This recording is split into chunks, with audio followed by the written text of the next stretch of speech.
بيبدأ الفيلم مع بنت اسمها لولا، وهي بتشوف مجرم مطلوب للعدالة وهو لابس القناع وبيهرب على الموتوسيكل بتاعه من المكان. وبنعرف ان القرية اللي عايشة فيها موجود فيها مجرمين كتير، والدولة عشان تقبض عليهم حطوا على راسهم مكافآت، وده خلى جزء كبير من الشعب يعملوا عصابات ويقبضوا على المجرمين دول علشان ياخدوا المبالغ الكبيرة دي. وبعد شوية بترجع لولا لبيتها، وبنعرف انها عايشة مع امها وابوها وجدها براد واخوها جاك، وبيكون ابوها وامها مصابين بعدوى خطيرة جدا وللأسف بيموتوا. وعلشان كده بيقرر براد انه يحرق البيت بالجثث اللي فيه علشان ما يتصابوش بالعدوى، وبياخد احفاده لولا وجاك وبيروح يعيش في مدينة قريبة منهم. وفي الوقت ده بنشوف المجرم المقنع وهو في المدينة وبيدخل لبنك علشان يسرقه، لكنه بيتفاجئ ان في عصابة سرقته قبله وبيتضايق جدا. وبعدها بيتكلم براد مع جاك وبيديله ورقة وبيعرفه انه كتب له ارض باسمه، وده لانه الوريث الوحيد من بعده، وبيطلب منه ياخد اخته بعد ما يموت ويبنوا الارض دي ويعيشوا فيها. وبعد شوية بيوصلوا عند جسر وبيلاقوه متدمر، وبيكونوا عاوزين يعدوا للجنب التاني، وساعتها بتتكلم واحدة معاهم وبيكون معاها مركب صغير، وبتطلب منهم فلوس علشان تخليهم يستخدموا المركب ويعدوا بيه للناحية التانية. فبيوافق براد وبالفعل بيديها الفلوس. وفي الوقت ده بيوصل الراجل المقنع للمكان هو وعصابته، وبنكتشف انها بنت واسمها بيل، وبتكون مخبيه وشها علشان الشرطة بتدور عليها من زمان وخايفة انهم يمسكوها. وبتتكلم بيل مع براد وبتطلب منه يديها فلوس علشان تستخدم المركب، لكن براد بيرفض. وقتها بيل بتشوف لولا وبتعجب بيها وبتفضل تتكلم معاها وبتسألها عن نفسها اكتر، فبيتدخل براد وبيحاول يبعدها عنها. وفجأة بيل بتصوب مسدسها عليه، فبيطلع براد مسدسه هو كمان وبيكون على وشك انه يصيبها بطلقة، فبتضطر بيل انها تسيبهم وتمشي، بس للاسف بتطلع طلقة بالغلط من مسدس براد وبتكون على وشك انها تصيبها. فبتتعصب بيل وبتخلص عليه، وبينهار جاك ولولا من الزعل. ولما بيحاول جاك انه يهجم على بيل بيضربه واحد من رجالتها على راسه وبيفقدوا الوعي. وبتقرر بيل انها تحتجز لولا وبتاخدها معاه. وبعد شويه بتروح بيل لسوبر ماركت وبتسرق المكان هي ورجالتها، وفي نفس الوقت ده بتكون لولا مستنياهم بره وبتستغل انهم مشغولين وبتحاول تهرب. وقتها بيظهر قدامها ابن صاحب السوبر ماركت، فبتحذره وبتعرفه ان في عصابه جوه ولو دخل هيخلصوا عليه. واثناء كلامهم بتشوفهم بيل وهم واقفين مع بعض، فبتخرج علشان تمسكهم، بس بيطلع صاحب المكان بندقيه وبيسيب شخص من رجاله بيل في دراعه. فبتتضايق بيل جدا وبتخلص عليه، وبيحاول ابن صاحب المكان انه يهرب مع لولا، بس بتوصل بيل لمكانهم وبتموته. وبتاخد لولا وبتكمل الطريق. وبالليل بيفوق جاك وبيفضل ينادي على لولا، وبيتصدم لما بيعرف ان العصابه خدوها معاهم وما بيكونش عارف يتصرف ازاي. وقتها بيشوف جثه جده وبيزعل عليه جدا، وبيوعده انه هيدور على اخته وهيرجعها. وبعد شويه بيوصل لمدينه وبيشوف اهلها وهم متجمعين وماسكين شخص وعاوزين يعدموه، وده لانهم فاكرين انه هو اللي خلص على صاحب السوبر ماركت وابنه. وساعتها بيخمن جاك انه فرد من عصابه بيل، وبيكون عاوز يتكلم معاه ويساله عن مكان اخته، بس بيشوفوا واحد من اللي واقفين وبيفكروا ان هو عايز يهربه، فبيضربوا وبيفقدوا الوعي. وفي نفس الوقت بتوصل بيل لغابه علشان يخيموا فيها، وبتتكلم لولا معاها وبتطلب منها تسيبها تمشي، لكن بيل بترفض وبتهددها انها لو حاولت تهرب هتخلص عليه. وفجاه بتشوف لولا بندقيه في المكان، فبتاخدها وبتصوبها عليها، لكنها بتتوتر جدا وما بتقدرش تموتها. فبتروح بيل وبتاخدها منها وبتفضل تضرب نار جنب رجليها، وبتترعب لولا جدا. وتاني يوم بيصحى جاك وبيلاقي نفسه في المقابر وجنبه جثه الشخص اللي اهل المدينه عدموه، بيخاف جدا. وقتها بيتكلم مع عامل في المقبره اسمه توم، وبيفهمه ان لو ما كانش فاق كان هيدفنه مع الجثه. وبيساله جاك لو يعرف مكان بيل وعصابتها، فبيقول له توم انه مستحيل يلاقيها، وده علشان الشرطه بتدور عليها من زمان ومش قادرين يمسكوها. وبيحس جاك انه شخص طيب وبيحكي له على اللي حصل معاه، وبيعرفوا ان العصابه احتجزت اخته وخلصت على جده، وبيطلب منه لو يعرف شخص ممكن يساعده يلاقيها. فبيقول له توم انه هيخليه يقابل شريكه جونز يمكن يقدر يساعده، وبيفهموا انهم هينقلوا الجثث بالعربيه بتاعتهم وبيدفنوهم، لكن شغلهم الاساسي هو القبض على المجرمين في مقابل انهم ياخدوا المكافاه اللي الحكومه حطها عليهم. وفي الوقت ده بنشوف جونز وهو في بيت جورج مأمور المدينه، وبيطلب منه فلوس تمن دفن الجثث، بس جورج بيفضل يتريق عليه علشان حجمه الصغير وبيرفض انه يديله المبلغ كامل. فبيتعصب جونز وبيهجم عليه وبيجرحه بأداة حادة في ايده، وبياخد الفلوس منه وبيمشي من المكان. وقتها بيطردوه رجاله المأمور، بس لحسن حظه بيوصل توم بالعربيه العربية وبيضرب عليهم نار وبياخده وبيمشي. وبعد شوية بيكون جاك معاهم في العربية وبيقعد يتكلم مع جونز وبيحكي له اللي حصل معاه، وبيعرفه ان في مكافأة 10,000 دولار للشخص اللي هيقبض على بيل، وبيطلب منه يساعده. واثناء كلامهم بيشوف جونز رجالة جورج وهم بيقربوا منه، فبيستخدم قناصة وبيخلص على شخص فيهم وبيخافوا الباقيين وبيهربوا. وبعدها بيرفض جونز انه يساعد جاك، وبيعرفوا ان بيل مجرمة خطيرة جدا وانهم لو فكروا يطردوها هتخلص عليهم فورا. فبيتضايق جاك وبيعرض عليه مبلغ كبير، بس بيتجاهله جونز وبيسيبه وبيمشي. وقتها بيرفض جاك ان هو يستسلم وبيسرق حصان وبيفضل ماشي وراه علشان يقنعه يساعده. وفي الوقت ده بتغير بيل شكل لولا علشان محدش يعرفه، وبتقص شعرها وبتديلها لبس قديم تلبسه. وبالليل بيكون جاك وجونز وتوم مخيمين في الغابة، وبيستغل جونز ان جاك نايم وبيروح علشان يسرق فلوسه ويمشي، بس بيمنعوا توم وبيعرفوا ان شاب صغير وبيفهموا انهم لازم يساعدوه، وده علشان يرجعوا له اخته وكمان ياخدوا ال10,000 دولار. وبيفكر جونز وبيقتنع بكلامه وبيوافق. وتاني يوم بيتكلم جورج مع 2 من رجالته وبيطلب منهم يطاردوا جونز ويخلصوا عليه، وده علشان ينتقم من اللي عمله فيه. وقتها بيتكلم معاه شخص منهم اسمه باك وبيطلب منه مبلغ كبير، فبيعرفوا جونز انه مش هيقدر يدفع له المبلغ ده كله، وبيديله اشاره وبيعرفوا ان من النهارده بقى النائب بتاعه.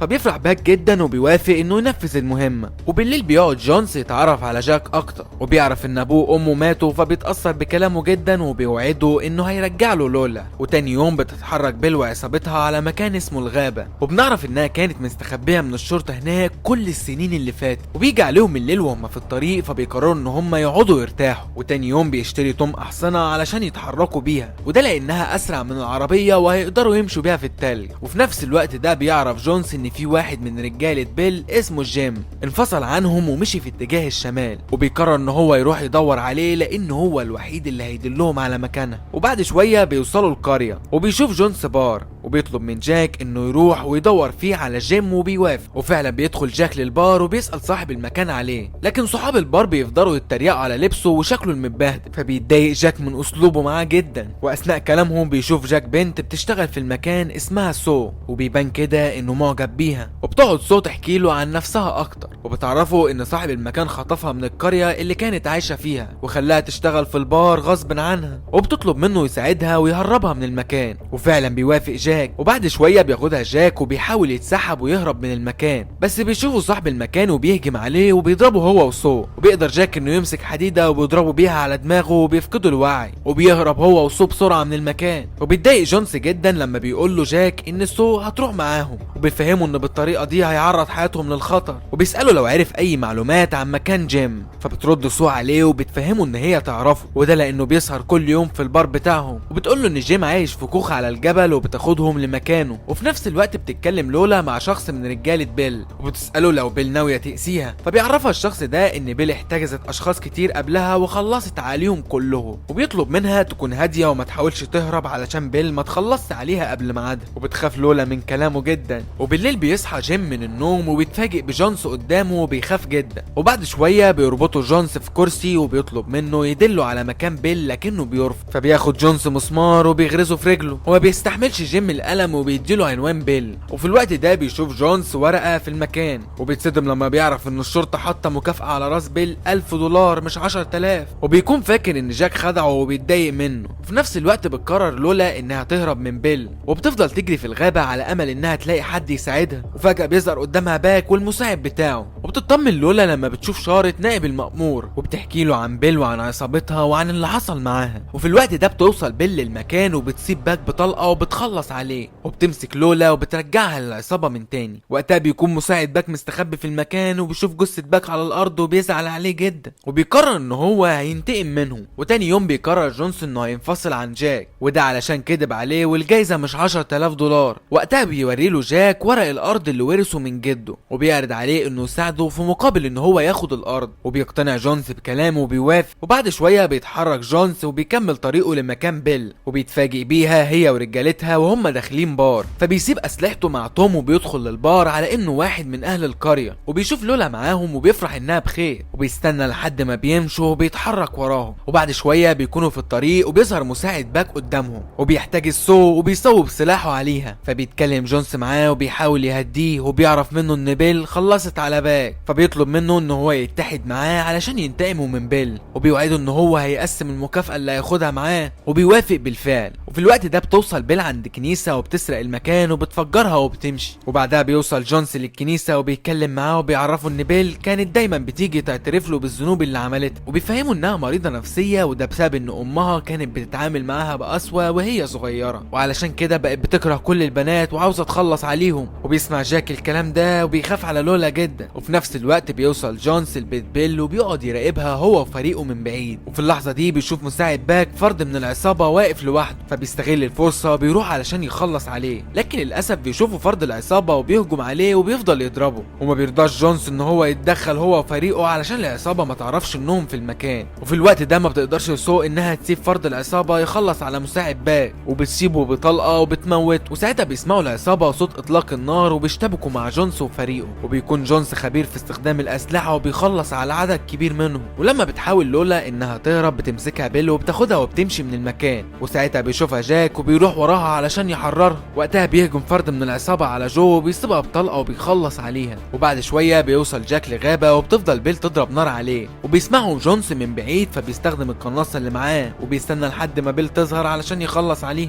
وفي اللحظة دي بيوصل توم للمكان وفجأة بتظهر بيل قدامهم وبتسيب جاك بطلقة في بطنه، وبتروح لجاك وبتصوب سلاحها عليه وبتقرر انها تموته، بس بتهجم لولا عليه وبتفضل تضربها. وساعتها بتمسكها بيل وبتكون على وشك انها تقطع رقبتها، لكن لحسن حظها بيسيبها جونز على اخر لحظة وبيخلص عليه. وبتروح لولا علشان تطمن على اخوها، لكنها بتتصدم لما بتلاقيه مات وبتزعل عليه جدا. وفي نفس الوقت بيوصل جونز للمكان وبيشوف صديقه توم وهو بيحتضر، وبينهار من الزعل عليه وبيودعه وبيمشي. وبعدها بيروح جونز ولولا يسلموا راس بيل لمركز الشرطة علشان ياخدوا المكافأة. وبيصدم جونز لما بيعرف ان كلام جاك كان صح وان المكافأة كانت $10,000، وساعتها بيفرح جدا. وبعدها بيقسم الفلوس مع لولا علشان تعيش حياتها، لكنها بترفض انها تسيبه، وبتعرف ان ما عندوش عيلة زيها، فبتطلب منه ان هم يعيشوا مع بعض ويبقوا عيلة واحدة. فبيتأثر جونز بكلامها وبيوافق، وبكده يكون خلص فيلمنا. يا ريت لو انت مش مشترك في القناة تشترك وتفعل زر الجرس علشان يوصلك كل جديد. انا باسل عمر، سلام.